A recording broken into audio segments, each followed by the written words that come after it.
Ya, senang sekali bisa berada lagi di tengah-tengah kita semua. Dapat salam dari jemaat Tuhan di Central Park yang kita hari ini ibadah. Dan saudara, saya percaya bahwa Tuhan ada di tengah-tengah kita. Amin. Nah, hari ini saya akan bahas sebuah tema, saudaraku, ya, yaitu judulnya tentang padang gurun. Ya, coba lihat kanan kiri wajah-wajah padang gurun enggak, saudara ya. Nah, coba sebelumnya saya mau review dulu. 2 minggu yang lalu Bapak Gembala katanya sharing. Ada yang ingat temanya tentang apa? Doa yang berkuasa, puji Tuhan ya. Kalau minggu lalu, masa tunggu dalam doa. Nah, saudara pernah udah doa, wih powerful saudara, wih doanya ngangkat bahasa rohnya berjam-jam ya dahsyat. Wah udah amin, terjadi Tuhan menurut kehendakmu. Saudara tunggu-tunggu gak kejadian. Ya kejadian nggak ada, boro-boro keluaran ya. Kejadian aja enggak ya. Nah saudara, kalau saudara ngalamin saudaraku ya, masa-masa kebingungan, kegalauan dalam jangka panjang. Ada satu masa saudaraku, namanya masa padang gurun ya. Nah saya mau ajak kita lihat sama-sama saudara, apa itu musim padang gurun. Supaya apa? Supaya kita bisa tepat menyikapinya.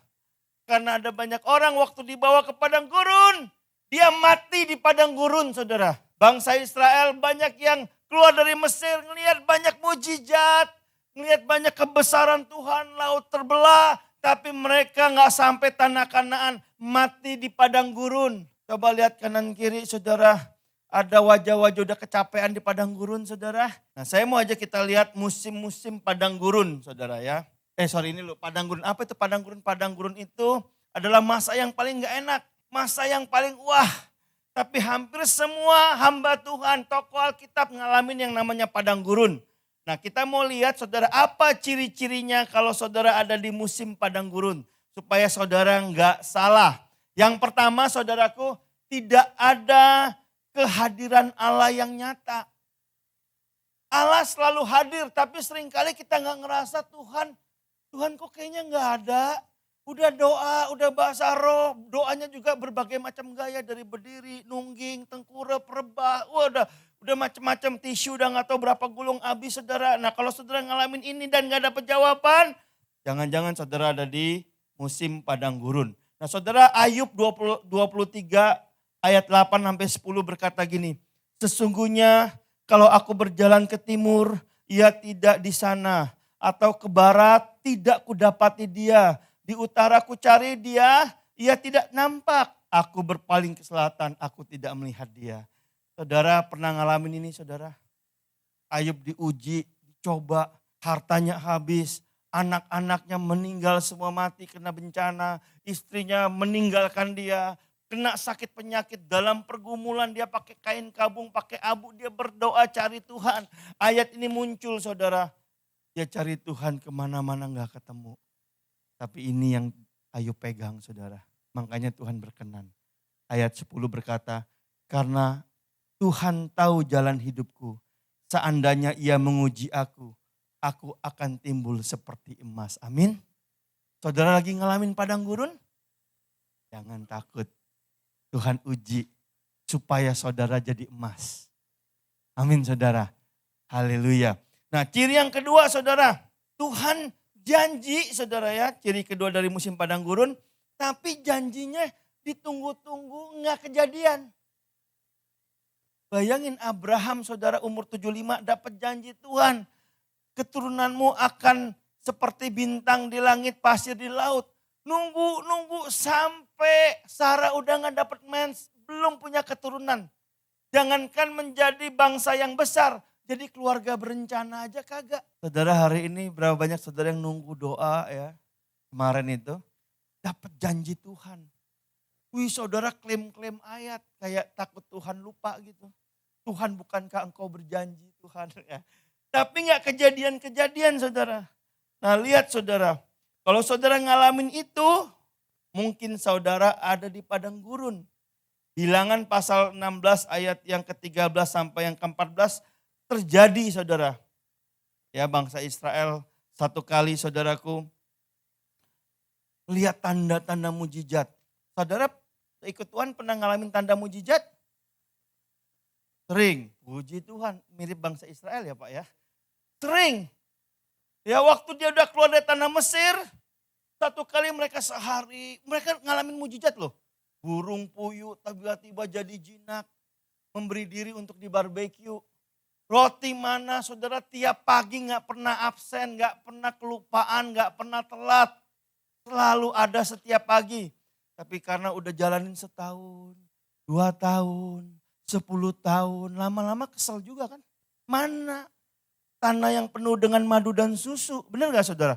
Makanya keluar ayat ini, belum cukupkah bahwa engkau memimpin kami keluar dari suatu negeri yang berlimpah-limpah susu dan madunya, untuk membiarkan kami mati di padang gurun, sehingga masih juga engkau menjadikan dirimu Tuhan atas kami. Sungguh, wah kejam ya saudara, engkau tidak membawa kami ke negeri yang berlimpah-limpah susu dan madunya, ataupun memberikan kepada kami ladang-ladang dan kebun anggur sebagai milik pusaka. Masakan engkau dapat mengelabui mata orang-orang ini? Kami nggak mau datang. Wah ini Korah, Datan dan Abiram saudara. Dia ngerasa gini, mana janji Tuhan? Mana? Nah saudara bahaya banget kalau saudara udah dapat janji Tuhan, saudara nanya, mempertanyakan Tuhan. Mana katanya Tuhan janji, mana? Ingat saudara, ya mempertanyakan Tuhan sama dengan gak percaya sama Tuhan saudara. Walaupun mereka banyak lihat janji Tuhan, mereka lihat janjinya tuh gak kejadian, jauh banget Tuhan.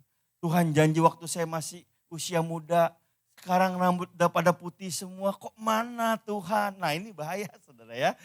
Nah itu kalau saudara ngalamin berarti mungkin saudara ada di padang gurun.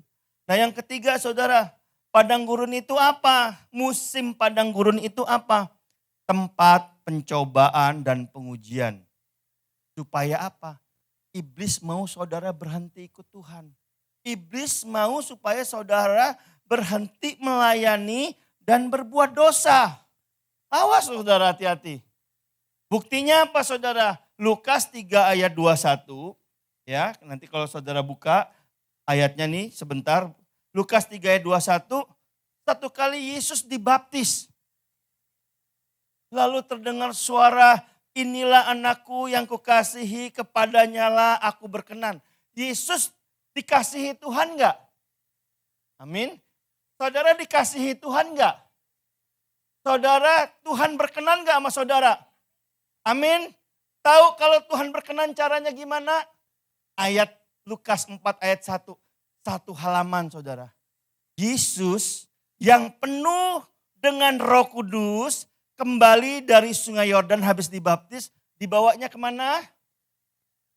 Sekali lagi di mana? Wah. Jadi saudara di padang gurun. Jangan ditengking. Yang bawa Roh Kudus. Saudara kalau ada masalah dalam nama Yesus. Masalah keluar. Badai keluar.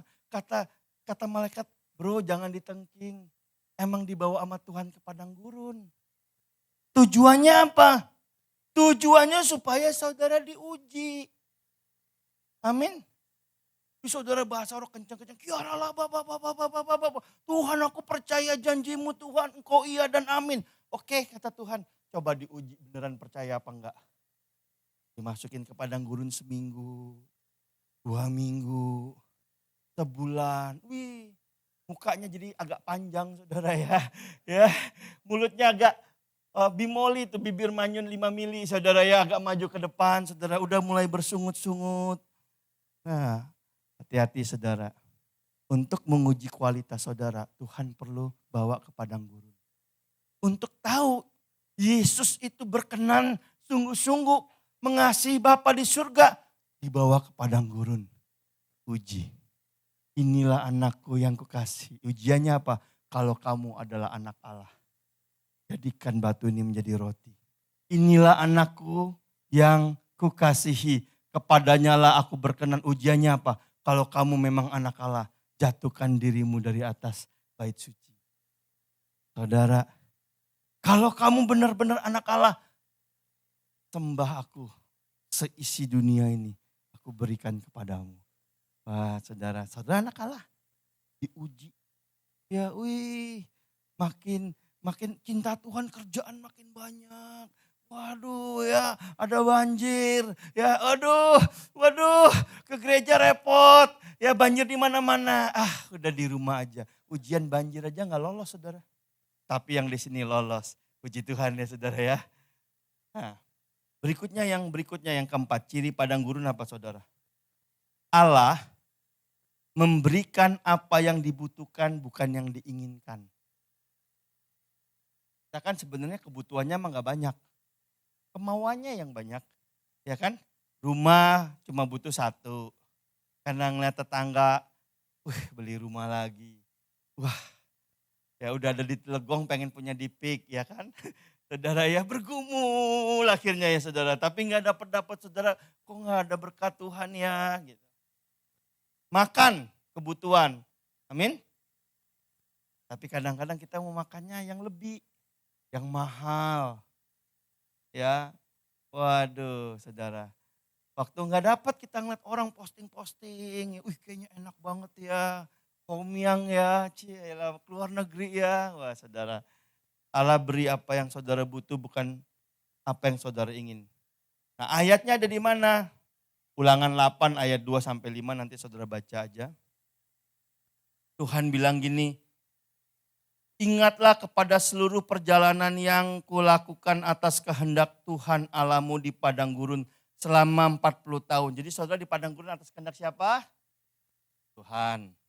Ya, dengan maksud merendahkan hatimu dan mencobai engkau untuk mengetahui apa yang ada dalam hatimu, yakni apakah engkau pegang pada perintahnya atau tidak. Jadi ia merendahkan hatimu, membiarkan engkau lapar dan memberi engkau makan mana yang tidak kau kenal. Juga yang tidak dikenal oleh nenek moyangmu untuk membuat engkau mengerti bahwa manusia hidup bukan dari roti saja tetapi manusia hidup oleh apa? Segala firman yang diucapkan Tuhan. Saudara kalau dibawa Tuhan ke bawah, ke gurun, kering, kayak gak ada berkat Tuhan, kayak gak ada tujuan cuma satu saudara. Saudara mungkin hari ini dikasih Tuhan pas-pasan supaya saudara tahu bahwa hidup saudara emang benar dipelihara Tuhan. Ada orang kesaksian kemarin, wah gak punya kerjaan, wah di PHK. Tapi puji Tuhan kata setiap butuh banget, ada aja berkat Tuhan. Saudara, kalau saudara ada di posisi ini, hari ini saya mau ajak saudara, mari kita belajar mengucap syukur saudara. Kenapa? Karena Tuhan gak akan ninggalin saudara. Saudara gak akan berkekurangan dalam pemeliharaan Tuhan, amin. Nah berikut saudara, apa fakta padang gurun? Ingat, fakta padang gurun itu yang pertama, padang gurun bukan hukuman. Waduh, jangan-jangan gue dikutuk Tuhan nih buat dosa. Jangan-jangan belum perpuluhan nih. Makanya susah. Padang gurun. Tuhan ya, padang gurun bukanlah hukuman. Allah gak pernah ninggalin saudara di padang gurun, amin. 40 tahun bangsa Israel di padang gurun ada tiang awan, ada tiang api. Dan padang gurun bukanlah kekalahan. Bukan. Oke, kalau gitu padang gurun apa Pak? Padang gurun saudaraku, ya, adalah tempat perlindungan dan pelatihan yang Allah persiapkan bagi anak-anaknya, amin. Padang gurun apa? Supaya saudara belajar kenal Tuhan. Makanya anak Tuhan yang sungguh bertumbuh waktu ada di padang gurun, antusias, semangat, puji Tuhan padang gurun. Kenapa? Akan lihat yang awan, akan lihat yang api. Akan lihat mujizat terjadi. Amin saudara. Nah contohnya apa saudara? Itu ada Musa. Musa saudaraku dari kecil meskipun dia orang Ibrani gak pernah susah. Diambil sama putri Firaun diangkat anak. Jadi Prince of Egypt, pangeran dari Mesir. Dia punya kuasa, punya otoritas. Tapi waktu Tuhan mau pakai dia dahsyat. Sekolahin di padang gurun 40 tahun. Jadi peternak. Jadi penjaga domba, ya jadi orang yang gak dikenal. Sampai semua hikmat, semua kemampuan, semua yang dia dapat di Mesir. Sampai dia lupa. Pangeran disuruh ngomong, kamu ketemu, aduh Tuhan jangan saya deh Tuhan, saya emang gak bisa ngomong. Saya emang gak pintar, nanti kalau orang nanya siapa yang mengutus kamu, aku jawabnya apa? Bingung saudara. Kenapa? Dibawa ke padang gurun, di sekolah ulang sama Tuhan, dibentuk ulang. Nah kadang-kadang Tuhan perlu bawa kita mungkin jadi pengusaha, jadi MSC, tahu MSC? Moseco, bingung ngapain, galau. Supaya waktu kita diangkat Tuhan kita nggak jadi sombong saudara. Ya, si ibu ketawanya luar biasa ya. Ya.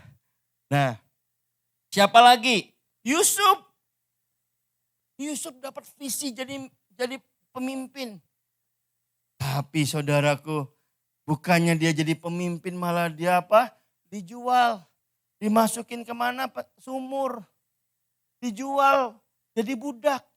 Jadi budak sukses. Diuji sama tante Potifar. Yusuf, pijitin tante dong. Tante pegel-pegel. Yusuf bilang, no way. Gak boleh. Dikasih enak gak mau. Masuk padang gurun. Masuk penjara saudara. Bayangin saudara. Cinta Tuhan. Nolak. Temu ani-ani dia tolak saudara. Bukannya benar masuk penjara. Tapi Tuhan pakai dia jadi Perdana Menteri buat siapin hati dia saudara. Padang gurun penjara buat dia siap. Waktu dia ketemu sama kakak-kakaknya, kakaknya bilang, waduh kita cilaka nih Yusuf jadi Perdana Menteri. Yusuf bilang jangan takut. Sebab untuk memelihara kehidupan satu bangsalah. Tuhan mengutus aku mendahului kamu ke tempat ini. Amin saudara. Saudara yang hari ini ada di padang gurun, saudara siap dipakai Tuhan lebih dahsyat lagi? Amin. Nah berikutnya siapa saudara? Daud. Di Daud ini saudaraku, ya anak muda yang gak ada apa-apanya, gak ngerti apa-apa saudaraku. Anak muda yang cuma hobi main kecapi. Hobinya apalagi saudara ngangon kambing 2-3 ekor jadi ternak. Satu kali dipilih Tuhan. Dipakai Tuhan saudara buat gantiin Saul. Dipilih. Bukannya jadi raja dikejar-kejar mau dibunuh saudara. Saya tanya sama AI iseng-iseng berapa lama Daud dikejar dan mau dibunuh. Berapa lama Daud harus tinggal di padang gurun? AI jawab 7-10 tahun. Mau jadi raja, sekolah 7-10 tahun dulu mau dibunuh. Dibunuh sama siapa? Sama mertua sendiri. Dibunuh sama siapa? Sama pemimpinnya, bosnya sendiri. Di sini ada yang ketemu mertua rasanya mau dibunuh? Gak berani ngomong ya, senyum aja ya. Wih kalau ketemu mertua, aduh Tuhan jauhkanlah cawan ini daripadaku Tuhan. Ya kayak aku dianiaya. Saudara ketemu bos kayaknya waduh kesel nih padang gurun saya ya bos saya pak. Nyuruh-nyuruh pak udah jam 9 malam masih ditelepon disuruh kerja. Tapi saudara Daud menang saudara. Daud jadi pribadi yang gampang remuk hati di hadapan Tuhan. Daud saudaraku, Tuhan bilang gini, aku berkenan kepada hambaku Daud. Amin saudara. Saudara mau berkenan? Mari ikuti proses padang gurun. Amin.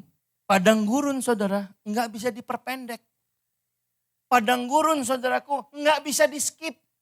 Padang gurun kita enggak bisa, aduh Tuhan enggak maulah, enggak bisa saudara. Kalau udah musimnya masuk. Tapi meskipun padang gurun enggak bisa diperpendek, bisa diperpanjang. Saudara mau diperpanjang? Mau extend di padang gurun? Ih Tuhan enak banget padang gurun extend dong. Ya, caranya gimana? Mau perpanjang padang gurun? Sering-sering bersungut-sungut.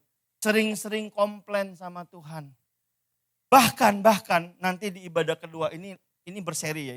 Ini seri pertama, ibadah kedua, nanti seri kedua. Karena waktunya gak cukup. Bahkan saudara, ada orang yang berbuat dosa. Ini ada yang di padang gurun berbuat dosa. Marah sama Tuhan. Tuhan, kok Tuhan gak adil? Buat cengli, emang Tuhan lagi dagang. Tuhan buat cengli, Tuhan gini, udah deh gue buat dosa, udah gue gak mau ke gereja, udah gak mau pelayanan, udah deh, biarin aja deh gue berontak. Udah deh gue keluar bikin gereja lagi.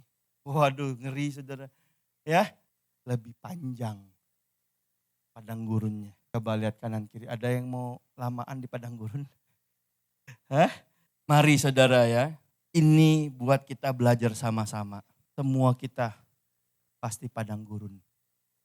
Makanya kalau ada orang di padang gurun, jangan komen. Gila ya, benci itu. Padang belantara. Hancur hidupnya. Jangan. Kita nih sebenarnya tinggal tunggu giliran, saudara.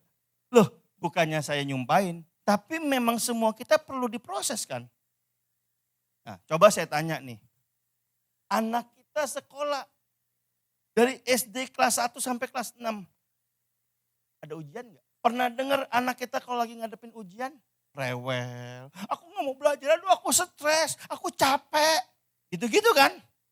Tapi kalau gak lihat dia gak ikut ujian, naik SMP gak? Nah, SD aja terus. Gak mau ikut ujian, SD terus. 5 tahun gak ikut ujian, 5 tahun gak lulus SD. Caranya biar naik SMP apa? Caranya saudara naik kelas apa? Ujian. Rambut berdiri-berdiri. Sedih. Cari Tuhan. Oh yang biasa gak ke menara doa, ini rajin ke menara doa. Cari Tuhan. Tapi gak ketemu. Kenapa? Tuhan lihat hati kita yang paling jauh, saudara. Nah, saya percaya, saudara. Saya banyak lihat banget di gereja kami terlebih. Orang-orang yang lewatin proses padang gurun setia. Begitu lulus jadi emas. Bukan cuma dia jadi emas. Dia pegang apa-apa jadi emas.